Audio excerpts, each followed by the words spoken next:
Minecraft mods have basically been around for as long as the base game, and over the 15 years we've seen the rise and fall of so many iconic and influential mods. Today, I hope to reignite some of that original modded Minecraft nostalgia, as well as catching you up to speed with the modern age of Minecraft modding. This is the complete history of modded Minecraft.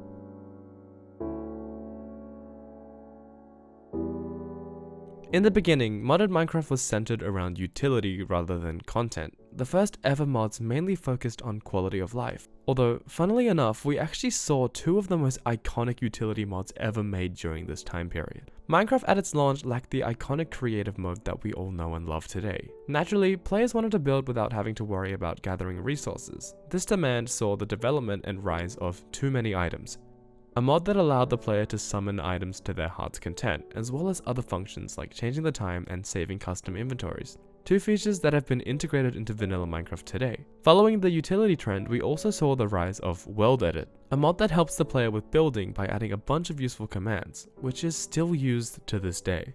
The main issue about modding during this time period was that Mojang didn't officially support it, and there was no easy way to do it. Early mods worked by modifying the .jar file directly, so players had to manually edit core game files, which often resulted in the game breaking. This barrier meant that if you wanted to play with mods, you kind of had to know what you were doing.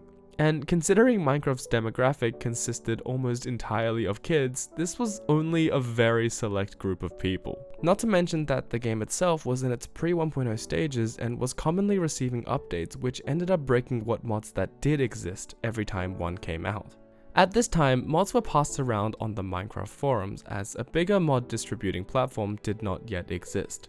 During the end of this period, we did see some content mods begin to rise, namely Mo Creatures, a mod which focused on adding a wide range of animals and mythical creatures. Fun fact, a few years later, the horses from this mod actually ended up making their way into the base game. This was confirmed by the creator, Dr. Jacques, who was actually involved in the process. These original content mods were what sparked an interest for modded Minecraft in the beginning. After seeing mods like Mo Creatures rise, the, at the time small, community soon realized the potential of modded Minecraft, and the start of the first real era was born.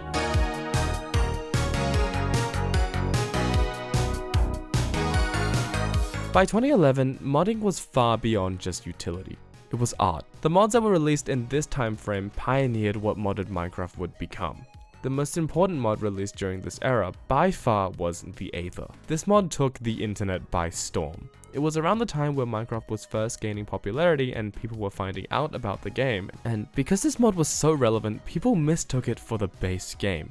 King B-Dogs, the developer of the Aether, took one look at Minecraft's hell-themed nether and thought, what if there was a heaven-themed dimension? And boom, the Aether was born. This mod completely broke the cap on what was thought to be possible through modding Minecraft, adding bosses, progression, and new terrain to the game, with the developer even eventually joining the Mojang team officially. Later this year, we saw the debut of what would continue to shape the modding community for years to come. Forge was released. This was massive because it closed the gap between the average player and the more advanced modder. With the introduction of Forge, installing mods became easier and standardized. No more messing around with your jar files. It was now as simple as dragging and dropping your file into the mods folder. Since mods now had to be compatible with Forge, they also more or less had to be compatible with each other. This made mod organization a lot easier. Later, we would see the rise of another insanely influential mod, Twilight Forest, another mod that added different dimensions to explore, weapons to loot, and bosses to fight. Also, another mod that players couldn't differentiate from the base game. This was also around the time that Thaumcraft was released, and by analyzing the mods that came out around this era, you can kind of isolate a common theme. They were all ethereal magic adventure core, and I think that plays a massive role as to why all of the mods that came out in this era have a kind of weird calmness to them. I don't know if it's just nostalgia, but seeing modded images from around this time makes me feel at ease. Maybe I'm just weird though.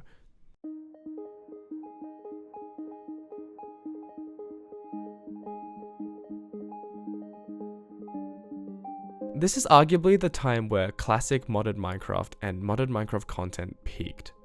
Minecraft was now a massive game, and by extension, modded Minecraft was also thriving. Players constantly wanted more, and to keep up with this new demand, a new big mod was released almost every few weeks. This was also around the time where we saw the rise of all the original modded Minecraft YouTubers. Popular MMOs, DanceTDM, LD Shadow Lady, Sunday, Skydoes Minecraft, and so many more. All pumping out their own content on the new big Minecraft mods, which only generated more demand. So many popular mods came out around this time. Some that you might remember are Applied Energistics, Mutant Creatures, Tinker's Construct, Too Much TNT, Biomes O'Plenty, Ore Spawn, and the iconic Lucky Blocks mod.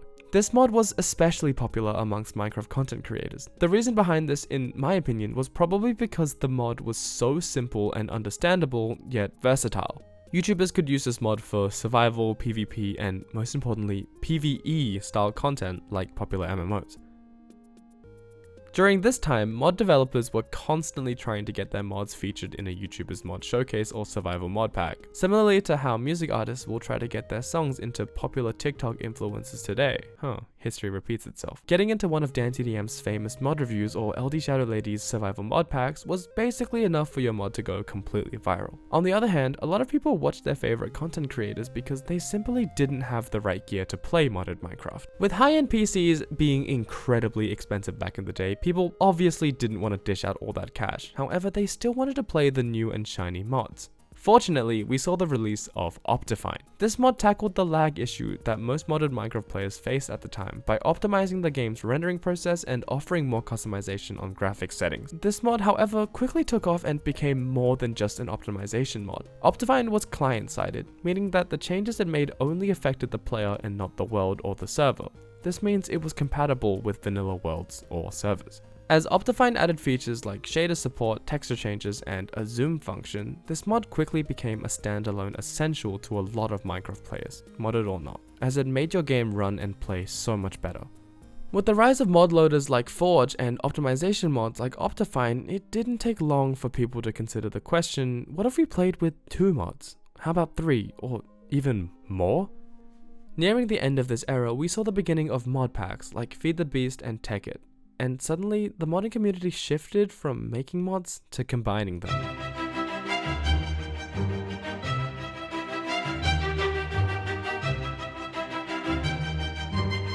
During this period, Minecraft modding saw a shift towards more polished, theme-driven, progression-based mod packs. There were already a plethora of mods to pick from, people now just needed to categorize them, grouping the ones that synergized to further enhance the modding experience.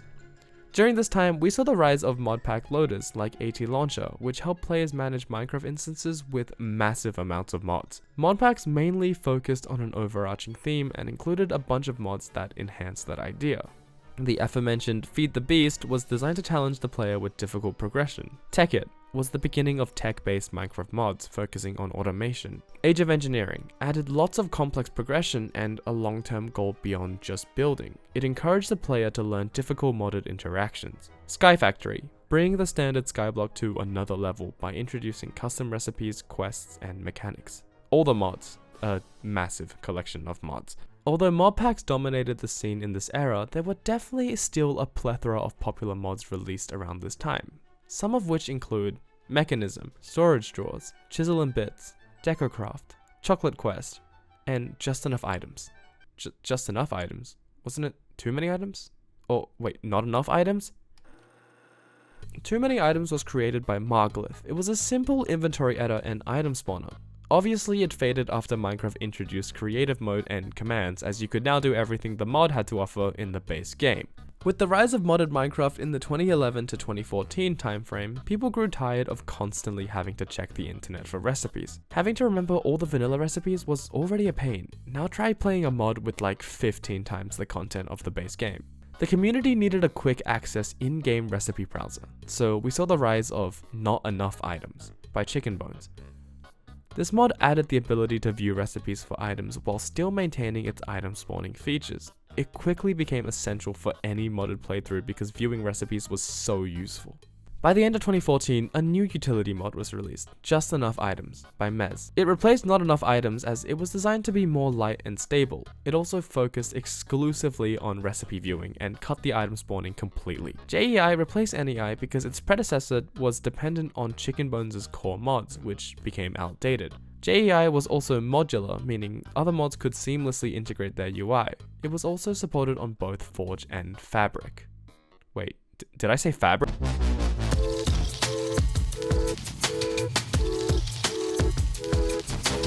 This era is what I would call the end of classic modded Minecraft, and the start of what modded Minecraft has become today. From the beginning, the mod loader Forge always reigned supreme.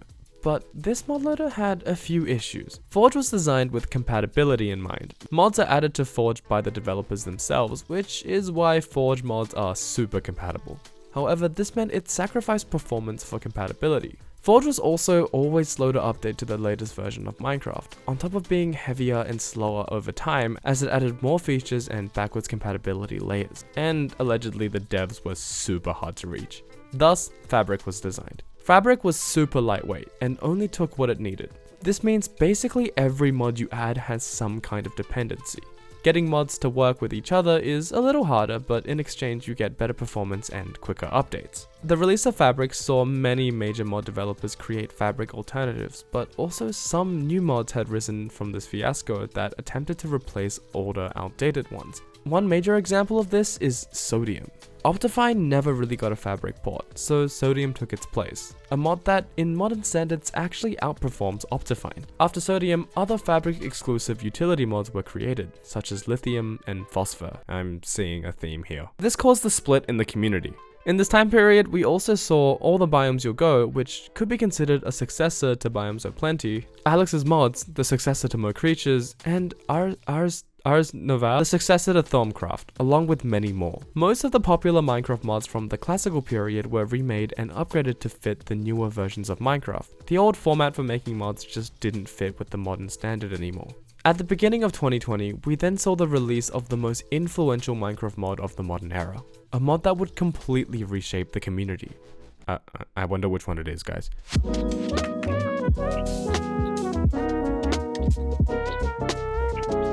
The Create mod absolutely revolutionized automation, engineering, and creativity in a way that no other mod had ever done before.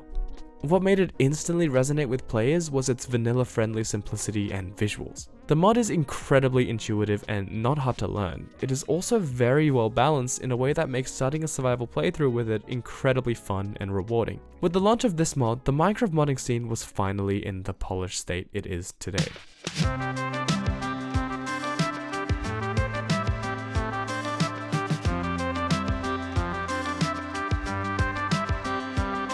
In this current era, mainstream mods are much more flushed out and polished, focusing a lot more on deeper mechanics that are designed to fill niches rather than content-heavy mods that just add whatever the creator was feeling like on that day.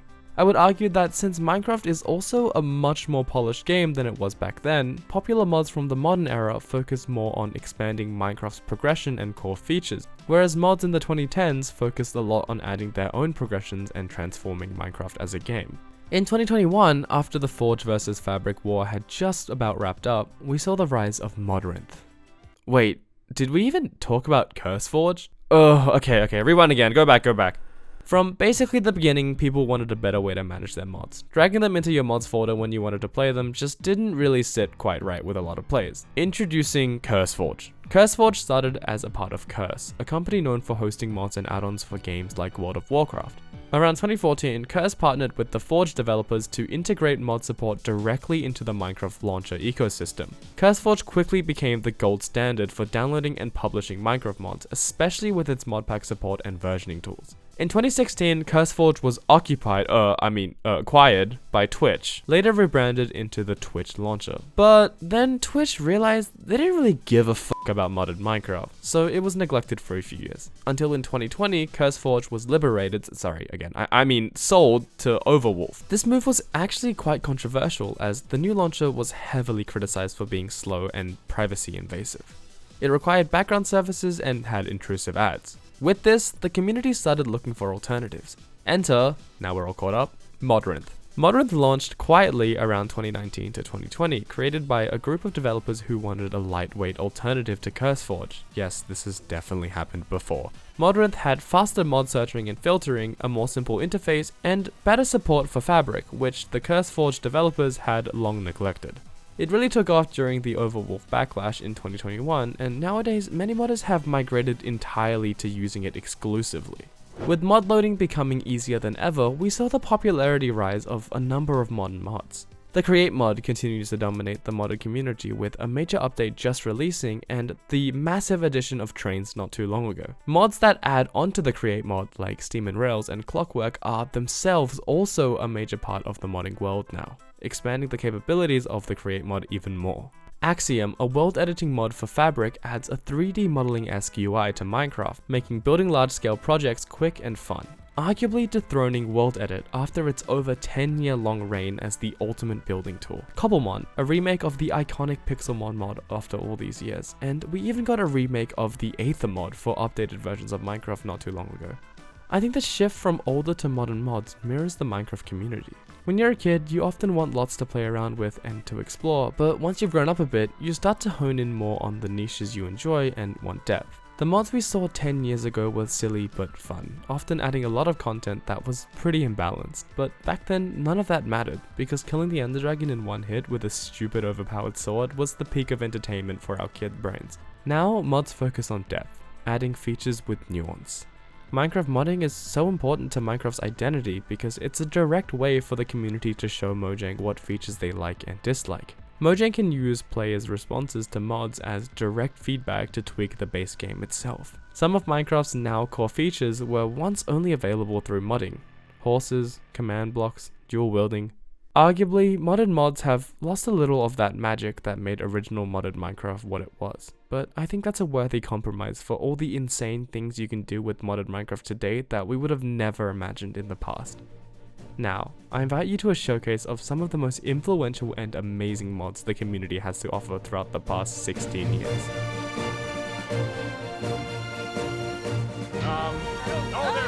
Myself, right? You're you. You're Jen.